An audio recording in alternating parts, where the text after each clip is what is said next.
آپ کا بہت بہت شکریہ۔ میں یاد دلانا چاہوں گا پورے ہاؤس کو اور سرکار کو، خاص طور سے وزیر اعظم صاحب نے چند برس پہلے کہا تھا کہ ہم جموں کشمیر کے لوگوں کے ساتھ دل کی دوری مٹانا چاہتے ہیں۔ اچھی بات ہے، لیکن پریکٹیکلی ابھی کچھ ہوا نہیں۔ لداخ کے لوگوں کے ساتھ ڈائلاگ ہو رہا ہے۔ میری گزارش ہے دونوں طرف کے ممبر سے، اپوزیشن سے بھی اور سرکار سے بھی، کہ جموں کشمیر کے جتنے بھی ایشوز ہیں ان کو ہیومنٹیرین اینگل سے دیکھا جائے، ان کو ووٹ بینک پالیٹکس کی حیثیت سے نہ دیکھا جائے، اور ہم یہی امید رکھیں گے کہ جو مرکزی سرکار ہے بہت جلد جموں کشمیر کے الیکٹڈ ریپرزنٹیٹیوز کے ساتھ، باقی سٹیک ہولڈرز کے ساتھ بات چیت شروع کرے تاکہ سارے مسئلوں کا حل نکل آئے۔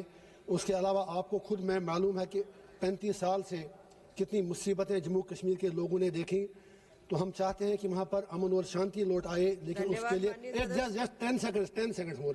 تو 10 دسمبر کو انٹرنیشنل ہیومن رائٹس ڈے ہے۔ جتنے بھی سارے سٹیک ہولڈرز ہیں ان کی توجہ، ان سے اپیل کرنے کے لیے کہ وہ وہاں امن کو ایک موقع دیں۔ میں تہار جیل میں، میرا گھر فی الحال ہوئی ہے، میری کانسٹیٹوینسی ہوئی ہے، 1 دن کا بھوک ہڑتال وہاں پر کرنے جا رہا ہوں 10 اگست کے دن، جس دن نیشنل ہیومن رائٹس ڈے ہوگا۔ آپ کا بہت بہت شکریہ۔